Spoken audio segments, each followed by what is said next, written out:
이란이 호르무즈 해협을 봉쇄했습니다. 일본은 꼼짝도 못했습니다.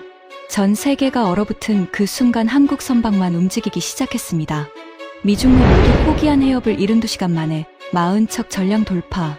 전 세계가 경악했습니다. 그리고 더 충격적인 일이 벌어졌습니다. 그 해협을 뚫고 나온 것은 군함도 아닌 한국 민간 상선이었습니다. 지금부터 그 충격적인 전말을 공개합니다. 시작하기 전 구독과 좋아요, 그리고 대한민국 화이팅 댓글로 한국을 응원해주세요. 제 이름은 마이클 브레넌입니다. 미국 국무부에서 25년째 일하고 있습니다. 중동 담당 특사로 이란, 이라크, 사우디를 수십 차례 오갔습니다. 호르무즈 해협이 막히면 어떤 일이 벌어지는지 저만큼 잘 아는 사람은 워싱턴에 많지 않습니다. 저는 오랫동안 한국을 좋은 동맹이라고 생각했습니다. 좋은 동맹. 그 이상도 이하도 아니었습니다. 미국이 안보 우산을 씌워주고 한국은 그 밑에서 경제 성장을 하는 나라. 솔직히 말하면 그게 제 머릿속에 있던 한국이었습니다. 보호해줘야 하는 나라. 미국 없이는 안 되는 나라. 그 생각이 72시간 만에 완전히 무너졌습니다. 그 72시간 동안 무슨 일이 있었는지 지금부터 말씀드리겠습니다. 저는 올해로 국무부 25년 차입니다. 조지타운 대학에서 국제관계학 석사를 마치고 바로 국무부에 들어갔습니다. 처음 배치받은 곳이 중동 북아프리카국이었습니다. 선배가 첫날 제 어깨를 두드리며 말했습니다. 브레넌, 호르무즈를 기억해. 저 해협이 막히는 날이 세계가 멈추는 날이야. 그 말이 25년 동안 귀에서 떠나지 않았습니다. 호르무즈 해협. 폭이 가장 좁은 구간이 54km밖에 안 됩니다. 그 좁은 길목으로 전 세계 원유의 4분의 1이 매일 지나갑니다. 하루 평균 유조선 80척이 통과합니다.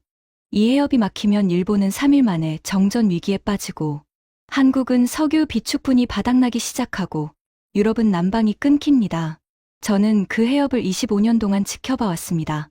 이란이 협박할 때마다 미 해군 제호함대가 항공모함을 배치했고, 이란은 물러섰습니다. 매번 그랬습니다. 한 번도 예외가 없었습니다. 그래서 저는 이번에도 그럴 거라고 생각했습니다. 챕터 2 미국의 자신감, 그리고 첫 실패. 그날 새벽 3시 12분이었습니다. 제 개인 휴대폰이 울렸습니다. 국무부 위기관리센터였습니다. 잠결에 받았습니다. 브레넌 특사님, 이란이 움직였습니다. 호르무즈 완전 봉쇄입니다. 저는 순간 귀를 의심했습니다. 완전 봉쇄. 이란이 호르무즈를 위협한 적은 수십 번 있었습니다. 하지만 실제로 완전 봉쇄를 실행한 것은 역사상 처음이었습니다. 침대에서 벌떡 일어났습니다. 아내가 깜짝 놀라 잠에서 깨었습니다. 저는 아무 말도 하지 못한 채 옷을 걸쳤습니다. 국무부에 도착한 건 새벽 4시 반이었습니다. 이미 위기관리센터에 불이 환하게 켜져 있었습니다. 국방부 연락관, CIA 분석관, 에너지부 차관보까지 모여 있었습니다. 모니터 화면에 실시간 위성사진이 떠 있었습니다. 호르무즈 해협 전체가 빨간색이었습니다. CIA 분석관이 브리핑을 시작했습니다. 혁명수비대 해군사령관 모사드 아바시 준장이 직접 작전을 지휘하고 있습니다. 기뢰 1,400개가 해협 전역에 산포됐고, 쾌속정 120척이 해협 동서 입구를 차단했습니다. 현재 해협 내에 갇힌 선박은 총 146척입니다. 저는 물었습니다. 국적별로 몇 척입니까? 분석관이 화면을 넘겼습니다. 한국 선박 40척, 일본 18척, 중국 22척, 유럽 국적 35척, 기타 31척입니다. 한국이 40척으로 가장 많았습니다. 저는 그 숫자를 보고 잠깐 생각했습니다.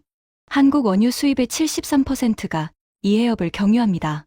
40척이면 원유, LNG, 석유화학 제품을 합쳐서 금액으로만 수십억 달러어치의 화물이 묶여 있다는 뜻이었습니다. 하지만 솔직히 그 순간 제 머릿속에 한국은 우선순위가 아니었습니다. 제 걱정은 미국 항공모함 전단의 안전이었고, 유럽 동맹국들의 에너지 공급이었고, 이란과의 외교 채널이었습니다. 한국은 그 다음이었습니다. 아니, 솔직히 말하면 한국은 생각조차 하지 않았습니다. 국방부 연락관이 말했습니다. 제호함대가 기뢰 제거 작전을 개시합니다. 소해정 4척이 투입됩니다. 48시간 이내에 안전 항로를 확보할 수 있습니다. 저는 고개를 끄덕였습니다. 미 해군 소해정은 세계 최고 수준입니다. 페르시아만에서 수십 년간 훈련해 왔습니다. 48시간이면 충분하다고 생각했습니다. 회의가 끝나고 저는 커피를 한 잔 내렸습니다. 손이 떨리지 않았습니다. 긴장은 됐지만 불안하지는 않았습니다. 미국이 해결할 수 있다고 믿었으니까요. 25년 동안 늘 그래왔으니까요. 첫 번째 보고가 온 것은 6시간 뒤였습니다. 국방부 연락관의 목소리가 달라져 있었습니다. 소혜정 어벤져호가 기뢰 접촉으로 좌연에 손상을 입었습니다. 자력 항해가 불가능합니다. 예인선이 투입됩니다. 저는 커피잔을 내려놓았습니다. 천천히 내려놓았는데 손이 살짝 떨렸습니다. 소혜정이 기뢰에 당했다. 기뢰를 제거하러 간 배가 기뢰에 당했다는 뜻이었습니다. 기뢰 종류가 뭡니까? 확인 중입니다. 다만 기존에 파악하던 이란제 기뢰와 패턴이 다릅니다. 신형으로 추정됩니다. 저는 그 말에서 심장이 한 박자 멈추는 느낌이었습니다.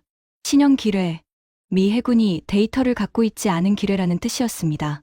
소혜정의 탐지 시스템이 잡아내지 못한 기뢰. 두 번째 보고는 그로부터 4시간 뒤에 왔습니다. 추가 소혜정 투입을 중단합니다. 기뢰 밀도가 예상보다 3배 이상 높습니다. 안전 항로 확보 시한을 재산정 중입니다. 저는 물었습니다. 재산정하면 얼마나 걸립니까? 최소 2주입니다. 회의실이 조용해졌습니다. 2주. 그 2주 동안 해협 안에 갇힌 146척은 꼼짝도 못한다는 뜻이었습니다. 2주 동안 전 세계 원유 수송의 4분의 1이 끊긴다는 뜻이었습니다. 저는 의자 등받이에 기대 앉았습니다. 천장을 바라봤습니다. 25년 동안 한 번도 겪어보지 못한 상황이었습니다. 미 해군이 못 뚫는 해협. 그 문장이 머릿속에서 맴돌았습니다. 그때 국방부 연락관이 한마디를 더했습니다. 이란 혁명수비대 아빠시 준장이 성명을 발표했습니다. 모니터에 아빠시의 얼굴이 떴습니다. 군복을 입은 50대 초반의 남자였습니다. 눈이 날카로웠습니다. 입꼬리가 살짝 올라가 있었습니다. 비웃고 있었습니다. 아빠씨가 말했습니다.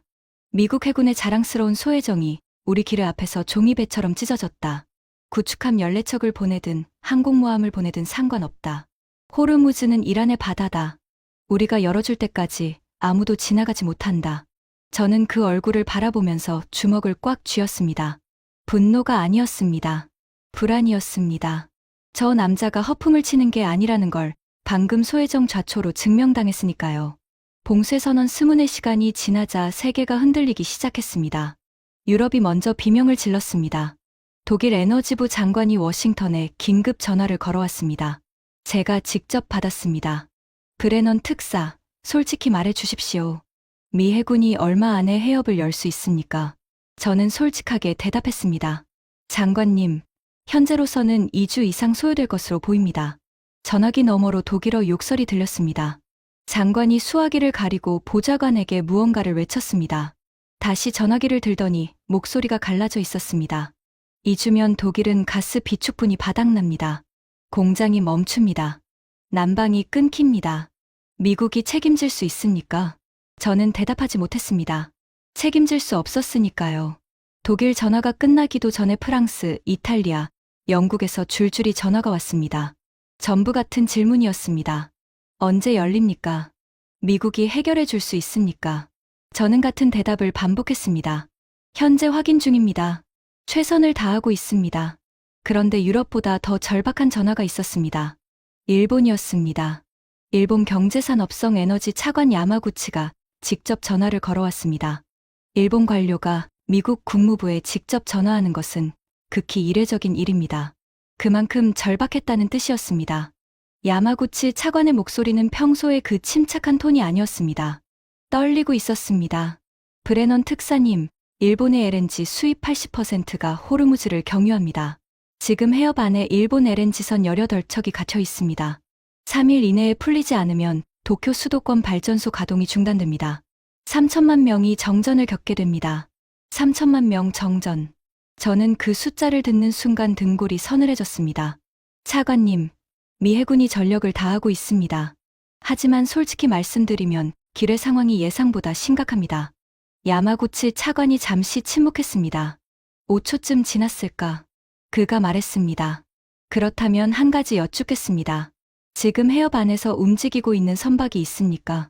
저는 멈칫했습니다. 움직이고 있는 선박이라니. 해협이 봉쇄됐는데 움직이는 배가 어디 있겠습니까? 모든 선박에 정박 명령이 내려진 상태였습니다. 현재 모든 선박에 정박 권고가 내려져 있습니다. 야마구치 차관이 다시 말했습니다. 이번에는 목소리가 달라져 있었습니다. 떨림이 멈춰 있었습니다. 뭔가를 이미 알고 있는 사람의 목소리였습니다. 브레넌 특사님, 제가 확인한 정보와 다릅니다. 지금 해협 안에서 한국 선박들이 움직이고 있습니다. 저는 수화기를 꽉 잡았습니다. 뭐라고요? 한국해양수산부 관제 시스템에서 확인했습니다. 한국 선박 40척이 편대를 구성해서 해협 남쪽 항로로 이동 중입니다. 저는 그 말이 즉시 이해되지 않았습니다. 미 해군 소해정도 기뢰에 당했습니다. 구축함 14척이 배치돼 있지만 진입하지 못하고 있습니다. 그런데 한국 민간 상선이 움직이고 있다고 했습니다. 미쳤나. 그게 제 첫 반응이었습니다. 저는 즉시 국방부 연락관을 불렀습니다. 한국 선박들이 해협 안에서 움직이고 있다는 보고가 맞습니까? 연락관이 위성 화면을 띄웠습니다. 제호함대 실시간 추적 데이터였습니다. 화면을 보는 순간 저는 숨이 멎는 느낌이었습니다. 빨간 점 146개가 찍혀 있었습니다. 145개는 제자리에 멈춰 있었습니다. 일본 18척, 중국 22척, 유럽 35척, 기타 31척. 전부 정박 상태였습니다. 단 하나의 그룹만 움직이고 있었습니다. 초록색 점 40개. 일렬로 줄을 지어 해협 남쪽 항로를 따라 천천히, 그러나 멈추지 않고 이동하고 있었습니다. 한국이었습니다. 저는 그 화면을 바라보면서 한참 동안 아무 말도 하지 못했습니다. 연락관이 조용히 말했습니다. 특사님, 한국해양수산부에서 미 제호함대 사령부에 통보가 왔습니다. 한국 선단이 자체 판단으로 해협 돌파를 시도한다고 합니다. 자체 판단. 미국의 허가도 없이, 미 해군의 호의도 없이 기뢰 1,400개가 깔린 해협을 민간 상선 40척이 스스로 뚫겠다는 것이었습니다. 저는 그 순간 두 가지 감정이 동시에 들었습니다. 하나는 경악이었습니다. 다른 하나는 솔직히 말하면 약간의 모욕감이었습니다. 미 해군이 못 뚫는 해협을 한국 상선이 뚫겠다고요. 그건 미국을 무시하는 것처럼 느껴졌습니다. 저는 수화기를 들었습니다. 한국 외교부에 전화를 걸어야 했습니다. 당장 멈추라고 해야 한다고 생각했습니다. 위험하니까, 무모하니까, 민간인 선원 2,800명의 목숨이 걸린 문제니까. 그런데 전화를 걸기 직전에 다른 보고가 들어왔습니다. 특사님, 이란 아빠시 준장이 한국 선단의 움직임을 감지했습니다. 혁명수비대 쾌속정 30척이 한국 선단 방향으로 이동 중입니다. 저는 수화기를 든 채 멈춰 있었습니다. 손바닥에 땀이 차올랐습니다. 쾌속정 30척이라면 한국 상선 40척을 포위하고도 남는 숫자였습니다. 무장도 없는 민간 선박이 이란 쾌속정에 둘러싸이면 어떻게 됩니까? 저는 그 순간 처음으로 한국이 걱정됐습니다. 동맹이니까 걱정한 게 아닙니다. 2,800명의 민간인이 죽을 수도 있다는 공포가 밀려왔습니다. 하지만 저는 아직 몰랐습니다. 한국 선장들이 왜 움직이기 시작했는지, 그들이 무엇을 갖고 있었는지, 그리고 그 40척의 움직임이 앞으로 72시간 동안 세계를 어떻게 바꿔놓을지, 저는 그것을 전혀 몰랐습니다. 이란 혁명수비대 해군사령부는 반다르 아바스 항구 지하 벙커에 있었습니다. 아바시 준장이 대형 스크린을 바라보고 있었습니다. 호르무즈 해협 전역의 선박 위치가 실시간으로 표시되는 전술 화면이었습니다. 146개의 점이 찍혀 있었습니다. 145개는 멈춰 있었습니다. 아빠씨가 입꼬리를 올렸습니다.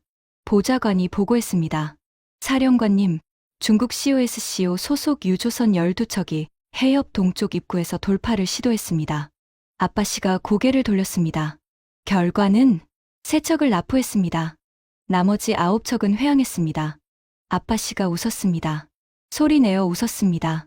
벙커 안에 있던 참모들이 따라 웃었습니다. 중국이 12척을 보내서 3척을 뺏겼단 말이지. 세계 2위 경제 대국이 우리 쾌속정 몇 척에 꼬리를 내렸어. 아빠씨가 의자에서 일어났습니다.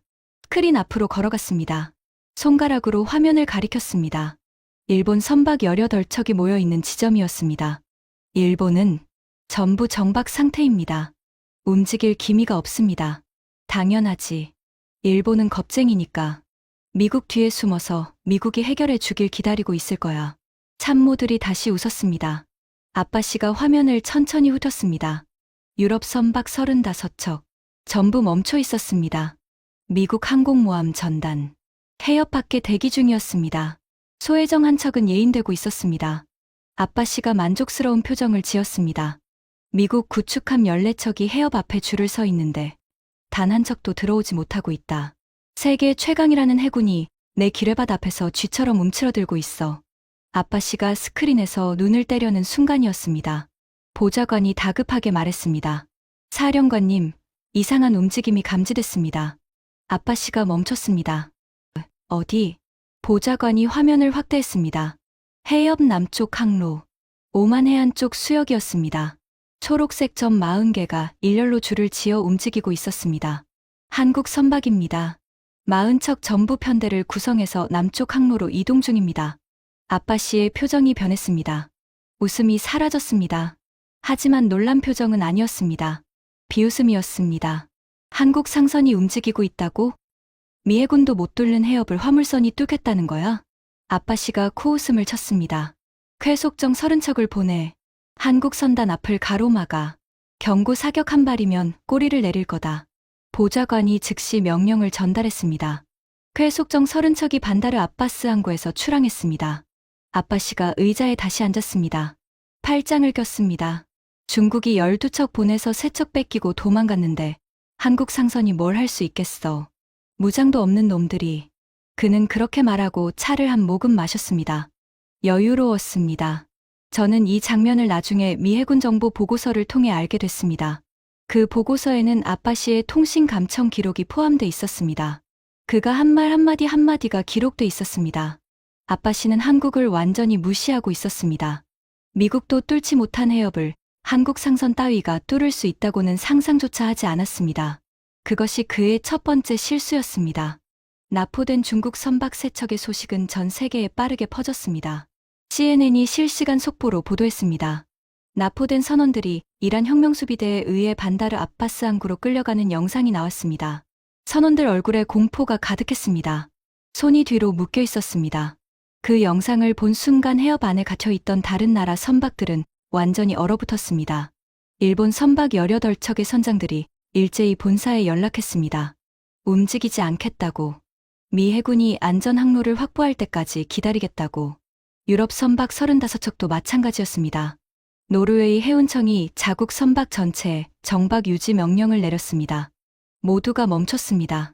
한국만 빼고. 워싱턴 시각으로 그날 오후 2시, 한국 시각으로는 새벽 4시였습니다.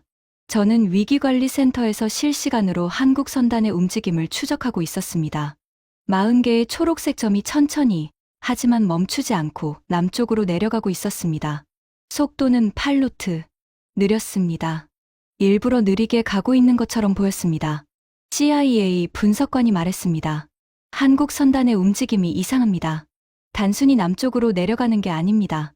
항로를 계속 미세하게 수정하고 있습니다. 마치 무언가를 피하고 있는 것처럼. 저는 화면을 자세히 봤습니다. 40척이 일렬종대가 아니었습니다.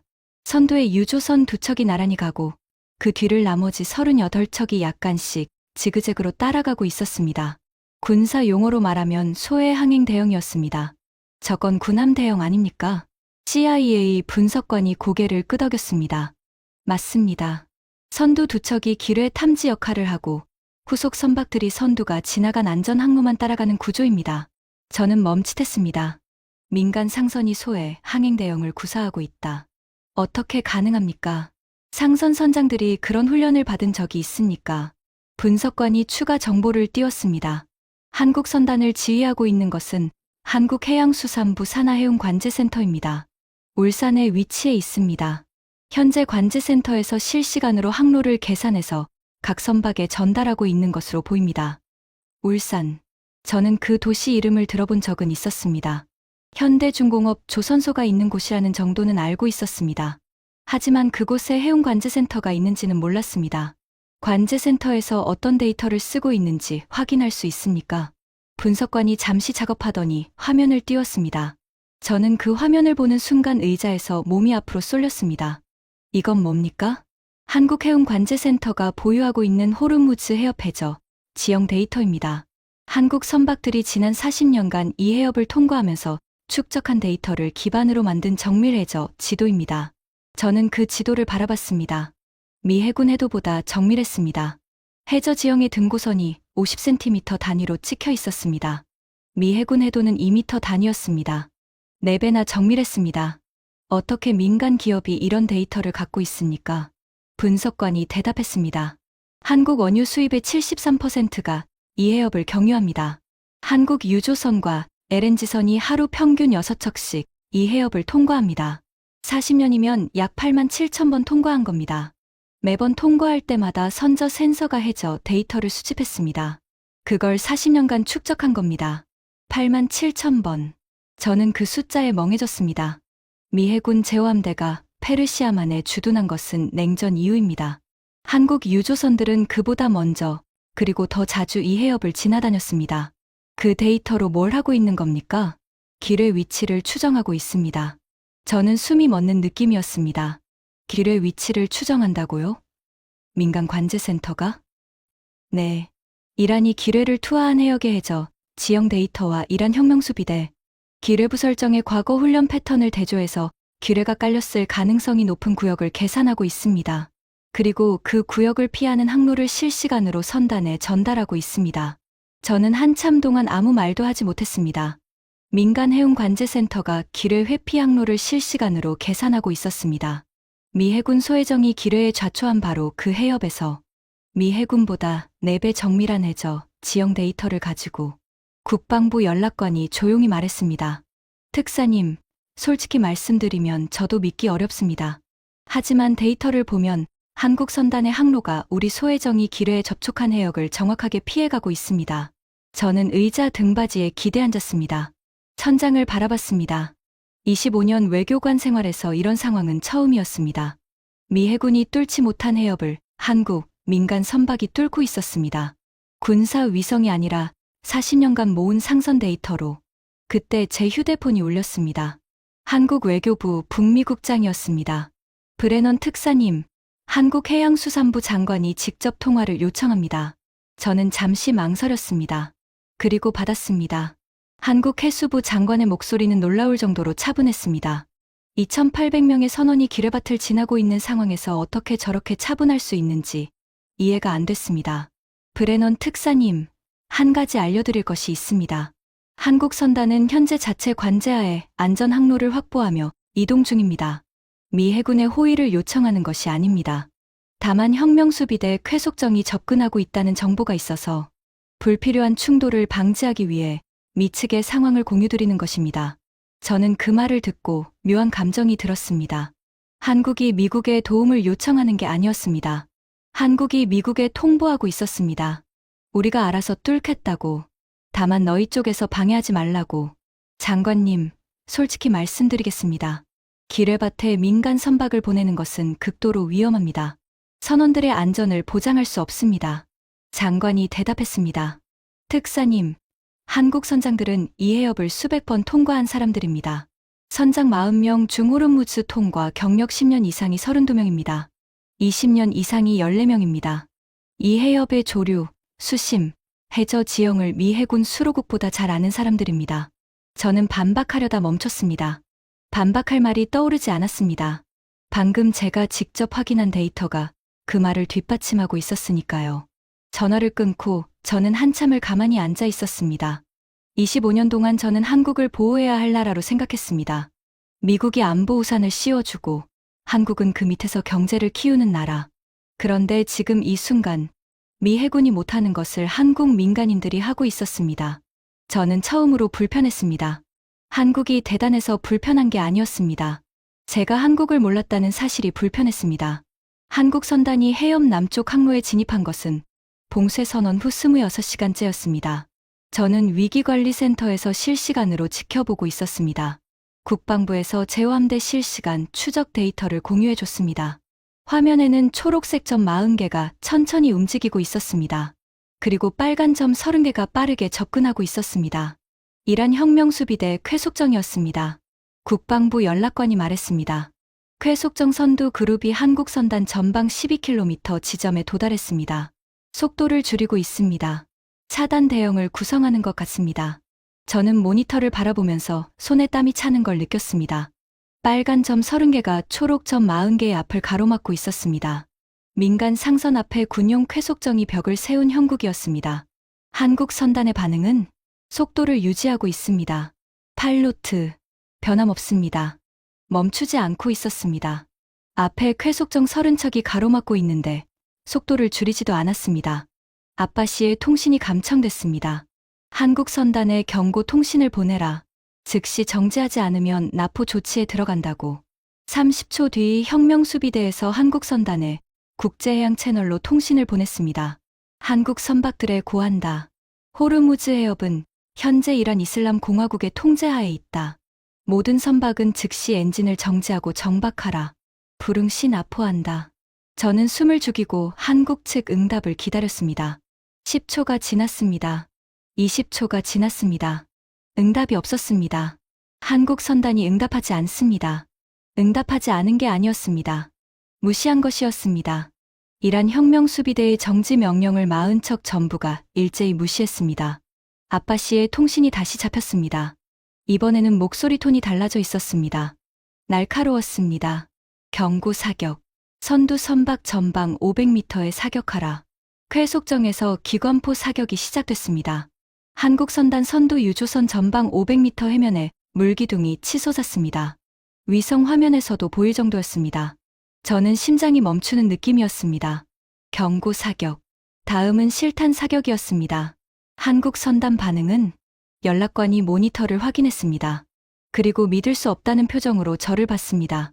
속도 변화 없습니다. 파일로트 유지. 항로 변경 없습니다. 경고 사격을 받고도 멈추지 않았습니다. 500m 앞에 포탄이 떨어졌는데 40척 전부가 그대로 전진하고 있었습니다. 저는 그 순간 등에 소름이 돋았습니다. 공포가 아니었습니다. 설명할 수 없는 감정이었습니다. 무장도 없는 민간 상선이 군함의 경고 사격 앞에서 멈추지 않는 것. 그것은 무모함이 아니었습니다. 뭔가 다른 것이었습니다. CIA 분석관이 말했습니다. 한국 선단에서 국제해양 채널로 방송이 나가고 있습니다. 스피커를 켰습니다. 한국어였습니다. 통역관이 즉시 번역했습니다. 본선단은 국제해양법에 따른 무해통항권을 행사하고 있습니다. 호르무즈 해협은 국제해협으로 모든 선박의 통항이 보장됩니다. 본선단에 대한 어떠한 무력 행사도 국제법 위반입니다. 전 세계가 지켜보고 있습니다. 저는 그 방송을 듣는 순간 무릎을 쳤습니다. 무해통항권, 국제해양법 제38조. 국제해협에서는 어떤 연안국도 다른 나라 선박의 통항을 방해할 수 없습니다. 이란이 호르무즈를 봉쇄한 것 자체가 국제법 위반이었고 한국 선단은 그 법적 근거를 앞세워 당당하게 통과하고 있었던 것입니다. 무력이 아니었습니다. 법이었습니다. 그리고 그 법을 뒷받침하는 것은 40년간 축적한 해협 데이터와 이 해협을 수백 번 통과한 선장들의 경험이었습니다. 아빠씨의 통신이 다시 잡혔습니다. 이번에는 분노가 묻어나 있었습니다. 납포해. 선두 선박부터 납포해. 쾌속정 5척이 한국 선단 선두 유조선을 향해 접근했습니다. 거리 3km, 2km, 1km. 그런데 그 순간이었습니다. 한국 선단이 갑자기 항로를 바꿨습니다. 40척 전부가 동시에 오른쪽으로 15도 선회했습니다. 마치 한 몸처럼 움직였습니다. 선두부터 후미까지 3초 간격으로 정확하게 같은 각도로 틀었습니다. 연락관이 소리쳤습니다. 한국 선단이 오만영해 쪽으로 이동합니다. 오만영해 경계선에서 500m 거리를 유지하며 항행하고 있습니다. 저는 그 의미를 즉시 이해했습니다. 오만영해. 이란은 오만영해에서는 손을 쓸 수 없었습니다.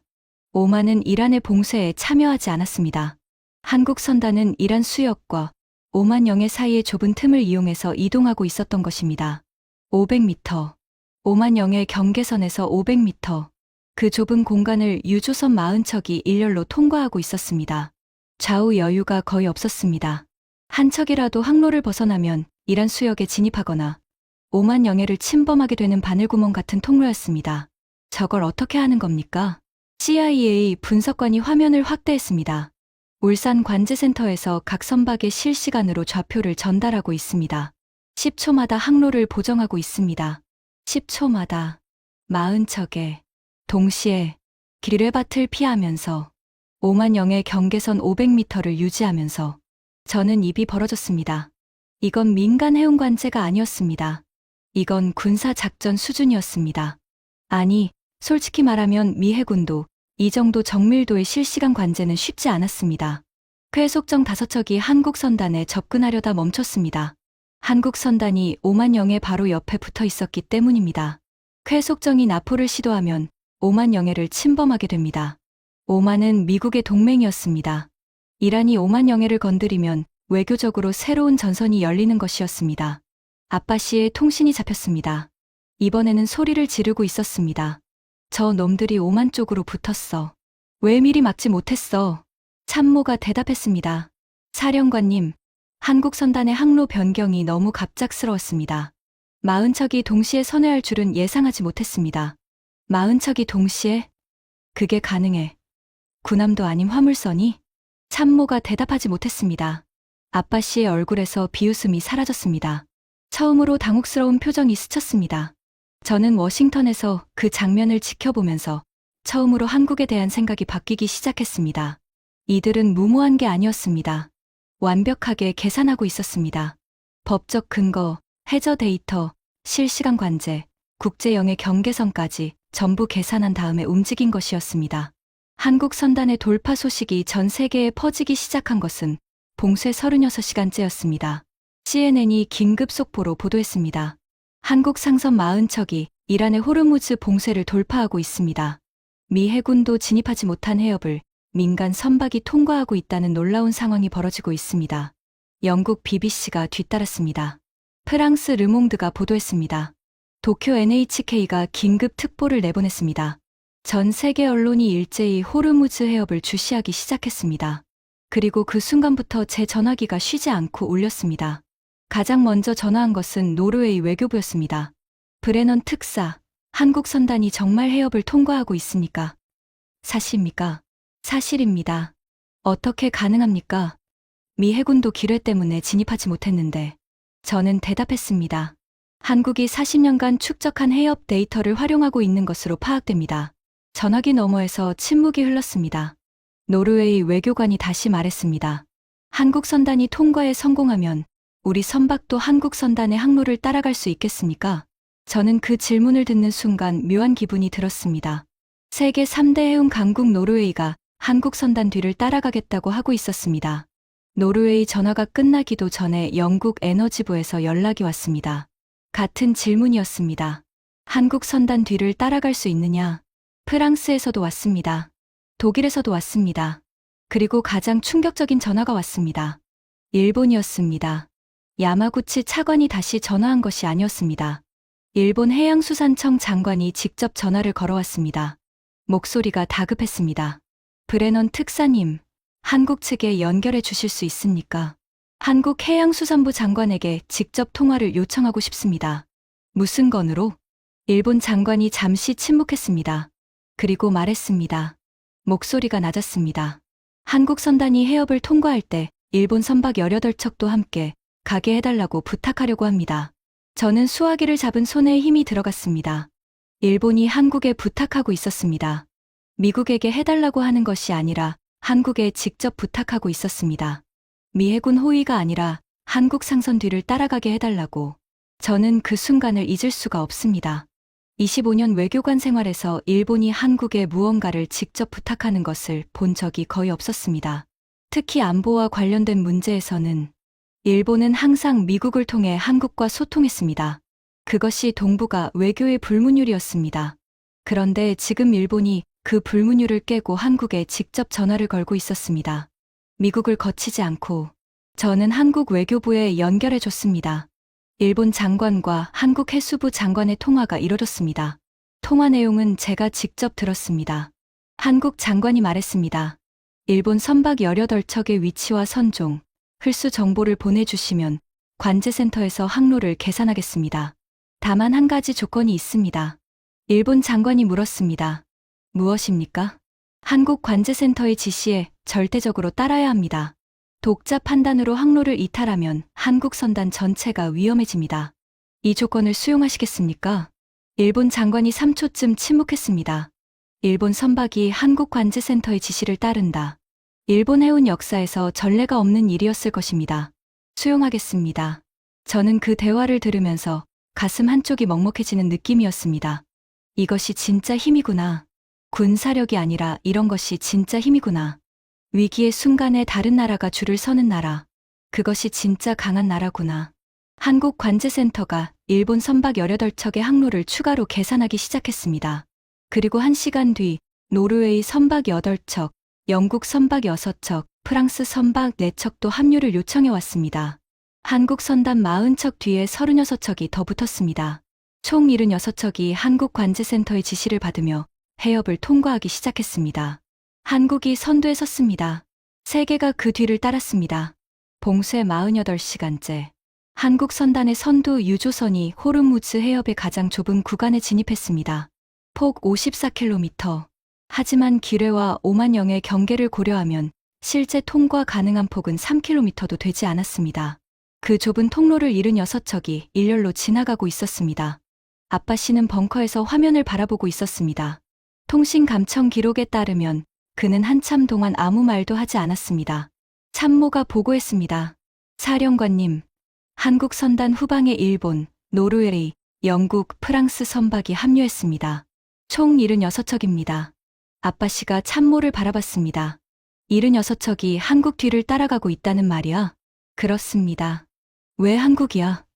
왜 미국이 아니야? 왜 일본이 아니야? 왜 하필 한국이야? 참모가 대답하지 못했습니다. 아빠 씨가 의자에서 일어났습니다. 스크린 앞으로 걸어갔습니다. 화면 속에서 초록색 점들이 천천히, 하지만 멈추지 않고 해협의 가장 좁은 목을 통과하고 있었습니다. 그 뒤를 파란 점들이 따라가고 있었습니다. 쾌속정은 왜 막지 못하는 거야? 한국 선단이 오만영의 경계선에 바짝 붙어 있어서 접근이 불가능합니다. 나포를 시도하면 오만영해를 침범하게 됩니다. 기뢰에 안 걸리나? 한국 선단이 기뢰 해역을 정확하게 피해가고 있습니다.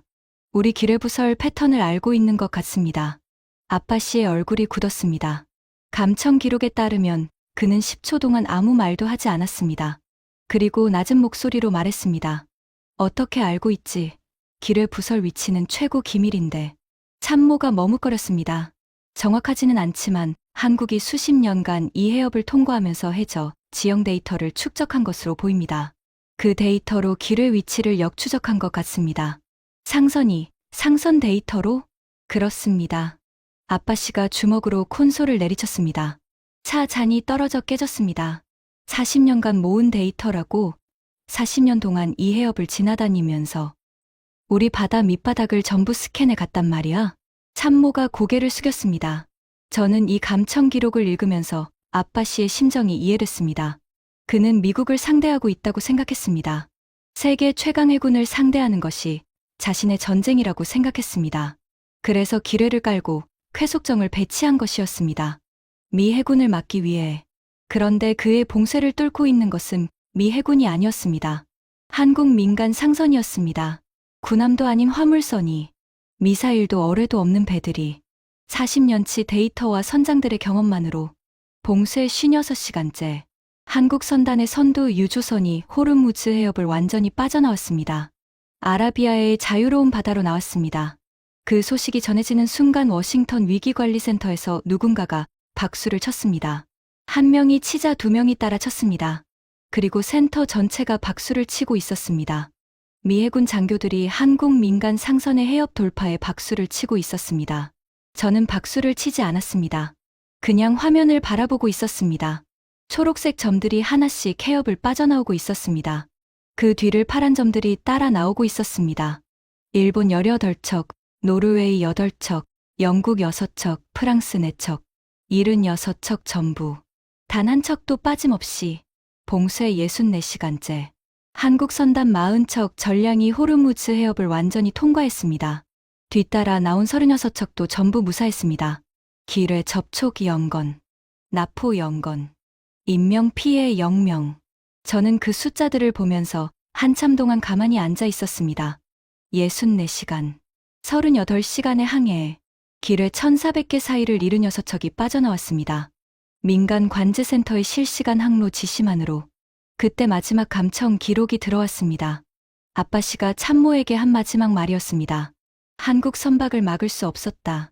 그 한마디가 전부였습니다. 저는 그 문장을 읽고 오랫동안 모니터를 바라봤습니다. 미 해군 소해정이 기뢰에 좌초했습니다. 중국 COSCO 12척이 3척을 납포당하고 도망갔습니다. 일본 18척이 꼼짝도 못하고 미국을 기다렸습니다. 유럽 35척이 전부 회항했습니다. 한국만 뚫었습니다. 40척 전부. 그리고 세계가 한국 뒤에 줄을 섰습니다. 저는 커피를 한 잔 내리면서 생각했습니다. 25년 동안 한국을 보호해야 할 나라로만 생각했던 제 자신이 부끄러웠습니다. 이 나라는 보호가 필요한 나라가 아니었습니다. 이 나라는 위기에서 길을 여는 나라였습니다. 그리고 그 길을 세계가 따라갔습니다. 하지만 진짜 충격은 아직 남아 있었습니다. 한국 선장들이 왜 그토록 담담하게 기뢰밭을 뚫을 수 있었는지 그 이유를 저는 아직 모르고 있었습니다.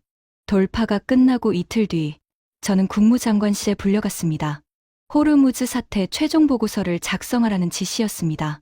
봉쇄부터 돌파까지 72시간의 전 과정을 정리하고 미국의 대응을 평가하고 향후 정책 방향을 제안하는 보고서였습니다. 저는 사무실로 돌아와 자료를 펼쳤습니다. 펼쳐놓고 한참을 아무것도 쓰지 못했습니다. 보고서를 쓰려면 한 가지를 인정해야 했습니다. 미 해군이 뚫지 못한 해협을 한국 민간 상선이 뚫었다는 사실을, 그리고 세계가 미국이 아니라 한국 뒤에 줄을 섰다는 사실을. 25년 외교관으로서 그 문장을 쓰는 것은 쉽지 않았습니다. 저는 자료를 다시 봤습니다. 봉쇄 72시간 동안 벌어진 일들을 시간순으로 정리했습니다. 미 해군 소해정 좌초, 기뢰 제거 실패, 안전항로 확보 2주 이상 소요 판정, 중국 COSCO 12척 돌파 시도, 3척 납포, 9척 회항, 일본 18척 전량 정박, 유럽 35척 전량 회항, 한국 40척 전량 돌파, 일본 18척 한국 선단 편승, 노르웨이, 영국, 프랑스 36척 편승, 총 76척 전량 무사 통과, 기뢰 접촉 영건, 납포 영건, 인명 피해 0명. 숫자를 나란히 놓으니 더 선명했습니다. 미국 해군이 실패했고 한국 민간이 성공했습니다.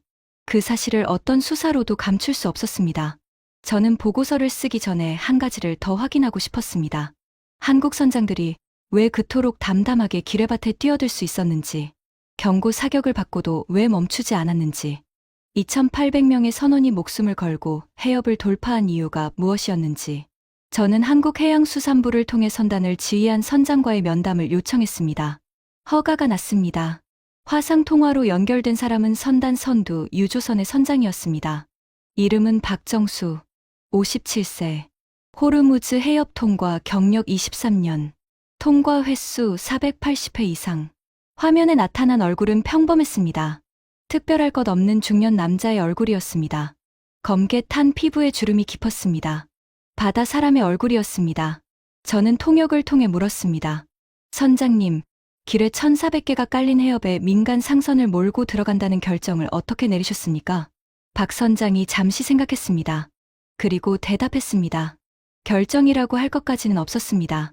배를 세워두면 원유가 안 갑니다. 원유가 안 가면 정유 공장이 멈춥니다. 정유 공장이 멈추면 주유소가 마릅니다. 주유소가 마르면 우리 국민들이 출근을 못합니다. 그러니까 가야죠. 저는 그 대답이 즉시 이해되지 않았습니다. 너무 단순했습니다. 기뢰밭에 목숨을 걸고 뛰어드는 결정을 이렇게 단순하게 말할 수 있는 건가? 두렵지 않으셨습니까? 박 선장이 웃었습니다. 호쾌한 웃음이 아니었습니다. 담담한 웃음이었습니다. 두렵죠. 당연히 두렵습니다. 기뢰에 닿으면 배가 두 동강 나는 건 저도 압니다. 하지만 이 해협을 23년 동안 다녔습니다. 바닥이 어떻게 생겼는지 제 손바닥보다 잘 압니다. 관제센터에서 보내주는 항로를 따라가면 기뢰를 피할 수 있다고 확신했습니다. 확신의 근거가 뭡니까? 480번입니다. 저는 멈칫했습니다. 480번이요? 제가 이 해협을 통과한 횟수입니다. 480번 넘게 지나다녔습니다. 매번 해저 센서 데이터가 관제센터로 갔습니다. 23년치 데이터입니다. 그 데이터를 믿었습니다. 저는 숨을 들이쉬었습니다. 480번. 한 사람이 한 해협을 480번 통과했습니다. 23년 동안 매번 데이터를 남기면서 경고 사격을 받았을 때는 어떠셨습니까? 박 선장의 표정이 잠시 굳었습니다. 포탄이 500m 앞 바다에 떨어졌을 때 솔직히 다리가 후들거렸습니다. 조타실에 있던 항해사 눈이 커진 게 보였습니다. 하지만 뒤를 돌아보니 39척이 저를 따라오고 있었습니다. 제가 멈추면 39척이 다 멈춥니다. 39척의 선원이 다 멈춥니다. 그래서 멈출 수 없었습니다. 저는 그 말을 듣는 순간 목이 메었습니다. 참아야 했습니다. 화상 통화 중이었으니까요. 마지막 질문입니다. 일본 선박 18척이 합류해서 한국관제센터 지시를 따랐습니다. 어떤 기분이셨습니까? 박 선장이 고개를 갸웃거렸습니다. 의외라는 표정이었습니다. 기분이요? 딱히 특별한 기분은 없었습니다. 바다에서는 국적이 중요하지 않습니다. 위험할 때 서로 돕는 거죠. 일본 배든 노르웨이 배든 사람이 타고 있으니까요. 저는 통역의 말을 듣고 한참 아무 말도 하지 못했습니다. 바다에서는 국적이 중요하지 않다. 사람이 타고 있으니까. 이 사람은 일본이 한국에 머리를 숙인 역사적 순간을 대단하게 여기지 않았습니다. 그냥 바다 사람의 당연한 일이라고 생각했습니다. 위험할 때 서로 돕는 것. 그게 전부였습니다. 저는 그 담담함 앞에서 말을 잃었습니다. 그리고 깨달았습니다. 이것이 한국의 진짜 힘이구나. 군사력이 아니었습니다. 외교력이 아니었습니다. 경제력이 아니었습니다. 한 사람이 23년 동안 같은 해협을 480번 다니면서 쌓은 경험, 40년간 87,000번의 통과로 축적된 데이터, 그리고 경고 사격 앞에서도 뒤에 있는 39척을 생각하며 멈추지 않는 사람. 이런 사람들이 40척을 몰고 기뢰밭을 뚫었습니다. 이런 사람들 뒤에 세계가 줄을 섰습니다. 화상 통화를 끊고 저는 한참 동안 화면을 바라봤습니다. 이미 꺼진 화면에 박 선장의 얼굴이 남아있는 것 같았습니다. 검게 탄 피부, 깊은 주름, 담담한 눈. 저는 그 얼굴을 떠올리면서 보고서를 쓰기 시작했습니다. 이번에는 손이 멈추지 않았습니다. 보고서 제목을 정하는데 오래 걸렸습니다. 처음에는 이렇게 썼습니다. 호르무즈 사태 대응 평가 및 교훈. 외교관답게 무미건조한 제목이었습니다. 지웠습니다. 두 번째로 이렇게 썼습니다. 호르무즈 봉쇄 72시간, 한국 선단의 해협 돌파 분석. 사실적이었지만 뭔가 부족했습니다. 지웠습니다. 마지막으로 이렇게 썼습니다. 한국은 보호 대상이 아니다. 부재 호르무즈 봉쇄 72시간이 증명한 것. 저는 그 제목을 쓰고 나서 한참을 바라봤습니다. 25년 외교관 생활에서 이런 제목의 보고서를 쓸 줄은 몰랐습니다. 하지만 이것이 진실이었습니다. 보고서 핵심 내용은 이랬습니다. 첫째, 한국은 미국의 안보 우산 아래 있는 수동적 동맹이 아니라 독자적 위기 대응 능력을 보유한 전략적 파트너다. 둘째, 한국 해운 산업의 역량은 군사적 동맹 이상의 전략적 가치를 지닌다. 셋째, 향후 중동 에너지 안보 정책에서 한국을 보호 대상이 아닌 협력 파트너로 재정립해야 한다. 국무장관에게 보고서를 제출한 날, 장관이 한마디 물었습니다.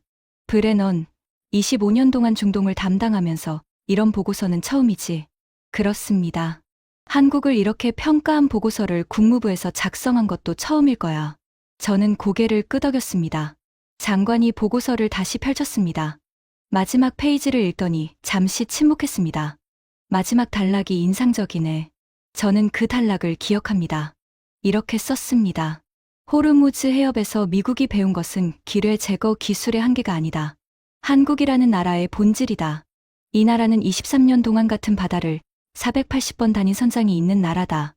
40년간 해협을 87,000번 통과하면서 바닥을 외운 나라다. 경고 사격 앞에서 뒤따라오는 39척을 생각하며 멈추지 않는 나라다. 그리고 그 모든 것을 대단하다고 생각하지 않는 나라다. 담담하게 자기 일을 하는 사람들의 나라다. 미국은 이 나라를 보호해왔다고 생각했다. 하지만 호르무즈 72시간은 그것이 오만이었음을 증명했다. 한국은 보호 대상이 아니다. 위기에서 길을 여는 나라다. 그리고 세계가 그 길을 따른다. 장관이 보고서를 덮었습니다. 배포해. 그 한마디였습니다. 보고서는 국무부 내부 전체에 배포됐습니다. 국방부에도 공유했습니다. 보고서가 배포된 다음 날 제함대 사령관에게서 이메일이 왔습니다. 딱 한 줄이었습니다. 브레넌 특사, 보고서 잘 읽었습니다. 동의합니다. 미 해군 제호함대 사령관이 동의한다고 했습니다. 자기네 해군이 뚫지 못한 해협을 한국 상선이 뚫었다는 보고서에 동의한다고. 저는 그 이메일을 읽고 오래 앉아 있었습니다. 그날 저녁 저는 집에 돌아와 서재에 앉았습니다. 책상 위에 아버지 사진이 있었습니다. 아버지도 국무부 외교관이셨습니다. 중동을 30년 담당하셨습니다. 제가 이 길을 걷게 된 이유이기도 합니다. 아버지는 항상 이렇게 말씀하셨습니다. 마이클, 강한 나라는 무기가 많은 나라가 아니야. 위기에서 멈추지 않는 사람이 있는 나라가 강한 나라야. 저는 25년 동안 그 말을 머리로는 이해했지만 가슴으로 느끼지는 못했습니다. 호르무즈 72시간이 저에게 그것을 가르쳐 줬습니다. 박정수 선장, 57세. 호르무즈 해협 23년. 통과 횟수 480회. 경고 사격 앞에서 멈추지 않은 사람. 그리고 그것을 대단하다고 생각하지 않은 사람. 아버지가 말씀하신 멈추지 않는 사람이 바로 이런 사람이었구나. 저는 아버지 사진을 바라보면서 그렇게 생각했습니다. 창밖으로 워싱턴의 밤이 내려앉고 있었습니다. 포토맥 강이 어둠 속에서 빛나고 있었습니다. 저는 그 강을 바라보면서 저 멀리 호르무즈 해협을 떠올렸습니다. 지금 이 순간에도 한국 유조선이 그 해협을 지나고 있을 것이었습니다. 어제도 오늘도 내일도 담담하게 멈추지 않고. 저는 이 이야기를 읽고 계신 한국분들께 한 가지만 말씀드리고 싶습니다. 여러분이 매일 아침 차에 시동을 걸 때 그 기름이 어디서 왔는지 생각해 보신 적 있으십니까? 여러분이 따뜻한 방에서 겨울을 날 때 그 난방유가 어떻게 왔는지 아십니까? 길에 1400개가 깔린 바다를 뚫고 왔습니다. 경고 사격을 맞으면서 왔습니다. 23년 동안 같은 바다를 480번 다닌 선장이 가져왔습니다. 뒤따라오는 39척을 생각하며 멈추지 않은 사람이 가져왔습니다. 그리고 그 사람은 돌아와서 이렇게 말했습니다. 배를 세워두면 원유가 안 가니까요. 그러니까 가야죠. 그 담담함이 이 나라의 힘입니다. 세계 최강 미 해군이 뚫지 못한 해협을 뚫은 힘. 중국이 세척 납포당하고 도망간 해협을 뚫은 힘. 일본이 꼼짝 못하고 기다리던 해협을 뚫은 힘. 그 힘은 미사일에서 나오지 않았습니다. 항공모함에서 나오지 않았습니다. 40년 동안 같은 바다를 묵묵히 다닌 사람들에게서 나왔습니다. 그리고 세계는 그 사람들 뒤에 줄을 섰습니다. 일본이 줄을 섰습니다. 노르웨이가 줄을 섰습니다. 영국이 줄을 섰습니다. 프랑스가 줄을 섰습니다. 미국의 동맹국들이 미국이 아니라 한국 뒤에 줄을 섰습니다. 25년 외교관인 저에게 그것은 충격이었습니다. 하지만 지금은 압니다. 그것이 당연한 일이었다는 것을. 위기에서 길을 여는 사람 뒤에 세계가 서는 것. 그것은 당연한 일입니다. 여러분의 나라가 그런 나라입니다. 여러분이 태어난 곳이 그런 곳입니다. 이것이 여러분의 이야기입니다. 지금까지 미국 국무부 25년 외교관이 호르무즈 해협에서 목격한 충격적인 이야기였습니다. 기뢰밭을 뚫고 세계의 길을 연 한국 선원들의 이야기를 주변 분들께 널리 공유해주세요. 묵묵히 자기 자리를 지키는 사람들이 세계를 움직입니다. 구독과 좋아요도 부탁드립니다. 지금까지 감동날다였습니다. 감사합니다.